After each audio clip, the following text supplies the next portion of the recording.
See you, TMG. I forgot how to play football. Hey, let's not talk about basketball. Basketball's been crap. I don't. You don't talk about basketball, conference finals. I know.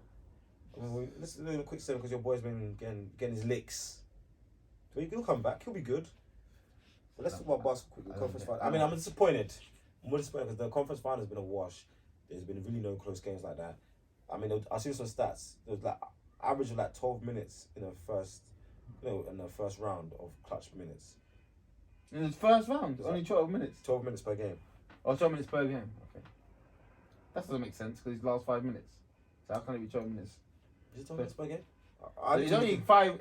Is if the games are within 5, we're in the 5. Within 12 5. minutes. We look at the stats, but because I know that Dallas and Utah, they were within 5. A lot of the games. Maybe they meant the whole. To be fair, it's not the NBA contributed to the lack of bad play in the conference finals because it's been every other day. You don't give teams time to rest and prepare. If a team doesn't have, you need to give time the 2 days, the 3 days to prepare. They gave 2 days between the game 6 and game 7 of the conference semi-finals. But why would you not do that for the conference finals, which is arguably the second most important games of the playoffs of the season? Why are you playing every other day? It's really bad for the NBA. They didn't do that last season. I don't think they did. They didn't do that last. You need to give more breaks. You need to give at least 2 days between game 2 and game 3, travel days, and at least 2 days between game 4 and game 5. Give them 2 days to rest. This doesn't make sense. Especially guys like Luka controlling the ball so much, getting it's so dumb. Every other day. That's like on the defensive end. Every other day, you know. Every other day. So I was looking at the stats though. As much as I hold Luka accountable, looking at the stats, he just feels sorry for him. He's got more blocks than any other player on the Dallas team, more rebounds, I guess, more steals. You feel sorry for him now? I feel sorry for him, but he's getting his licks. He's just not ready. He needs another star. At the end of the day, that guy by himself has shown you what level of superstar he is at 23. He's already accomplished more in his career than Dame Lillard. They need to start talking to him with a proper reverence and respect. And I'm starting to see that the attitude of the current players to him has changed. Like, there is a level of respect in this league, and before they just saw him as a young boy, I thought they saw some European white guy from the EuroLeague. Obviously now they've seen the real deal. They know how good he is, how hard he is to stop. He's clutch. He wants to be clutch. I mean, the only person I see criticizing him right now is Skip because and that's Skip trying to get his P's up. It's not just that, because he says he's a bad 3-point shooter. 3-point shooter, free-throw shooter, field goal percentage not that great. I mean, he's Kobe-esque. Can I just say something? It's so jokes when I see people quit, because let's go back in time. If they had these debate shows in Michael Jordan's early days, I wonder what guys would have said. Michael Jordan got criticised. No, but obviously we went around. But I just want to wonder what this guy said. If you watch the tapes back and the footage, they said that he was a one-man show. Yeah, he didn't have to win, that sort of stuff. He got criticised. Too selfish, blah blah blah. Obviously, it wasn't like this. Yeah, I wish they would criticise him like this, because I want to see what Skip Bates would have said. I want to see what he would have said about Michael Jordan. I want to see what he would have said about Larry Bird when he first came to the league. What he would have said about Magic. It would be so interesting to see what these guys would have said, what the talking heads would have said about those players, because they're not under the same level of scrutiny as the modern day player. They're not really under. It's really hard to change the narrative about you. I told you. Some people are anointed at too early too as well. Yeah, of course. But there's costs, there's benefits and costs of every era. Mm-hmm. Those guys weren't under the same scrutiny as guys today. But those guys, they didn't earn as much. They didn't get as many. The modern techniques weren't as developed. They didn't have as many coaches, many specific coaches.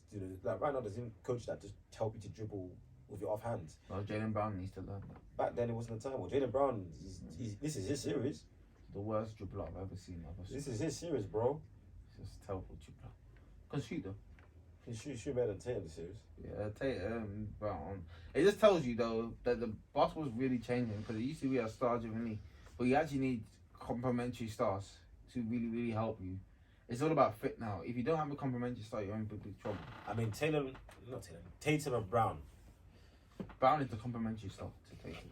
Yeah, he is. But on some nights he looks like the star. But to be fair, think about it. How many teams have 2 superstars? It depends how they... No. Only... Well, the Lakers do. Well, in the terms, it depends how you see. AD at his best is a superstar level Yeah, player. but how many teams do you have two superstars? Uh, You say what, Philly? say Philly, or let's see. It depends how. Yeah, see, Harden's is questionable. Depends how you rate Harden. Golden State don't. Phoenix don't. Celtics don't. This year, this Philly and the Lakers. The Nets? Oh, the Nets two. They have two defined superstars, as in there's clearly defined. Okay, you can argue Kyrie. Kyrie doesn't have any. Clearly defined superstars. Kyrie's never been first team or NBA. Clearly defined superstars or unarguable superstars. No, the closest thing would be Embiid and Harden. Harden's on a down spiral. When teams were winning before, let's say when Lakers won, two clearly defined superstars. When Golden State were winning post the 2015-2016, two clearly defined superstars. When Cleveland won, two clearly defined superstars. It's changing. It's now one superstar, a star. Maybe if you can get two stars, you're good, and then good defined role players. That's how you're gonna win in the league now. Yeah. I mean, it's strange. I mean, it's to get the two stars is the problem. The superstar, super team, superstar era is going away. I mean, it goes in cycles. People complain about super team. It goes in cycles, man. It's because the cap's gonna go up, and is it after enough all this COVID stuff? It's going up. They're gonna get a new contract deal. It's gonna only. But we'll see. I mean, you need a star. You need if you can get complimentary stars. Brown and Tatum is the way the Celtics are built. That's the best built team in basketball. It is until their contracts are up, because you have to pay those guys. They have to pay. They're both on not on maxes. Tatum lost a lot of money not being an All NBA the season before.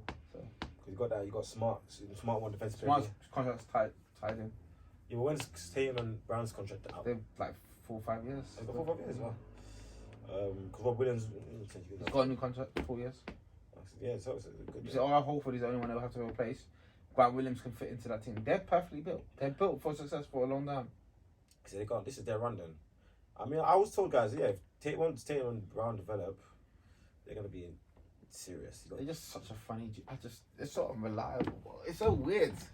Good players, but so unreliable. No, but they're improving. They're only like 23, 24, 25. They got Smart now. They got Grant Williams. You got other help. You got.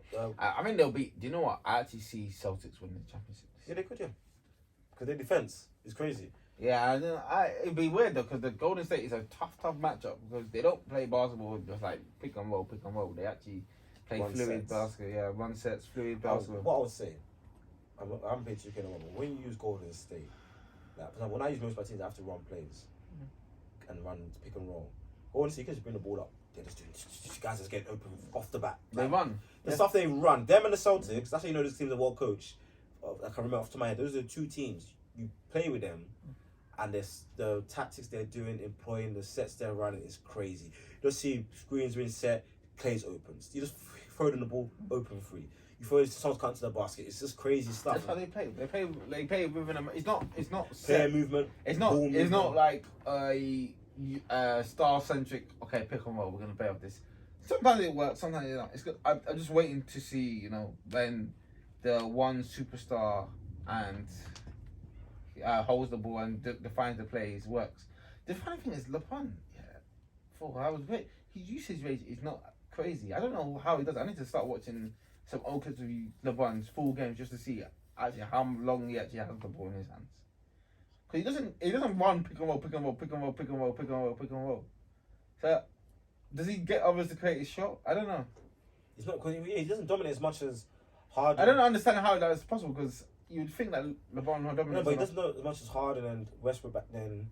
Like, he passes the ball, and when he does do his thing, he gets into his action quicker. Those guys will dribble the life out of the ball, the air out of the ball. That's what Luka needs to get into. And Luka needs to get into that. I think Luka's unstoppable, literally unstoppable on the offensive end. He needs to just get into his actions quicker. That's it. Yeah, but that's tied into the fact that LeBron's is arguably the most athletic player the league's ever seen. So he has the power to actually get to the line, blow past you. So Luka gets to the line just as much as LeBron. And the thing with LeBron, when he does, but Luka takes it long because he's not as quick. Like LeBron could just. But he slows you down to get the step. Yeah, Luka doesn't have to. LeBron doesn't have to show that. It's just like fake, gone, and then when the defense collapses, he passes the ball. I mean, yeah, that's why he has high usage rate, but nowhere near as much as Thingy. Jordan's usage rate was crazy. Was it? Yeah, he used to lead the league in usage rate.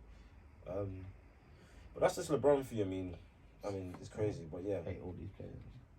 So you're going Celtics, your predictions to winning the title if they I get got there? Celtics winning, man. I got Celtics winning in 7. I mean, that goes 7, but it might be the same. Look at it. Celtics, Golden State. She didn't put Yobo on the thing, though.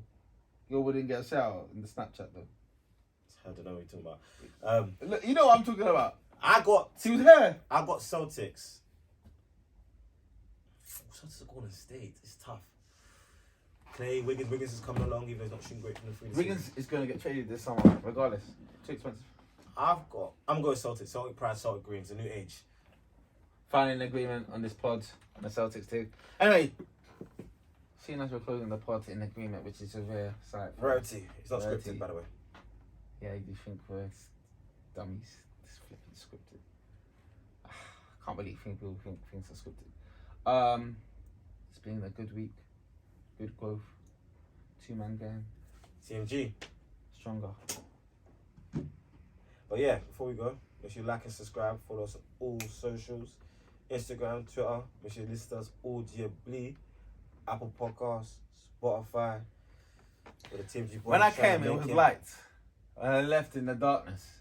We're out. We're out.